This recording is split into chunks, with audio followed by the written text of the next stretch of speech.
যুক্তরাষ্ট্র ইরান যুদ্ধের বন্ধে আলোচনা শুরু হয়েছিল পাকিস্তানে। যুক্তরাষ্ট্র এবং ইরান উভয় পক্ষই এই আলোচনায় অংশ নিয়েছিল, যুদ্ধে তারা জয়ী হয়েছে এমন দাবি নিয়ে। তাই এত অল্প সময়ে কোনো একটি চুক্তিতে পৌঁছানো স্বাভাবিক বিচারেই কঠিন ছিল, আর এখন মনে হচ্ছে এটি আসলেই অসম্ভব ছিল।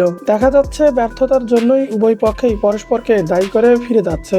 গত বুধবার যে যুদ্ধবিরতি চুক্তি হয়েছিল তা শুরু হয়েছিল মার্কিন প্রেসিডেন্টের ধ্বংসাত্মক হুমকির মধ্য দিয়ে, যেখানে তিনি ইরানি সভ্যতা ধ্বংস করে দেওয়ার কথা বলেছিলেন। কিন্তু এখন তাহলে কি হবে? যুদ্ধবিরতি বহাল থাকবে কি? বিবিসি সংবাদদাতা জো ইয়ন বলেছেন, ইরানের ওপর নতুন করে হামলা শুরু হবে কিনা তা নিয়ে কোনো ঘোষণা আসেনি, তবে হামলার সম্ভাবনা যে নিশ্চিতভাবেই বেড়েছে তাতে কোনো সন্দেহ নেই। হরমুজ প্রণালী যে গুরুত্বপূর্ণ জলপথ যা ইরান আংশিকভাবে কিন্তু কার্যকরভাবে বন্ধ করে দিয়েছিল, তা আলোচনার মাধ্যমে পুনরায় খুলে দেওয়ার বিষয়টি আপাতত আলোচনার টেবিলের বাইরে রয়ে গেছে। কিন্তু পারস্য উপসাগরে কয়েকদিন আগে মোতায়েন করা দুটি মার্কিন যুদ্ধজাহাজের উপস্থিতি ইঙ্গিত দেয় যে যুক্তরাষ্ট্র হয়তো অন্য কোনো পথের কথা ভাবছে।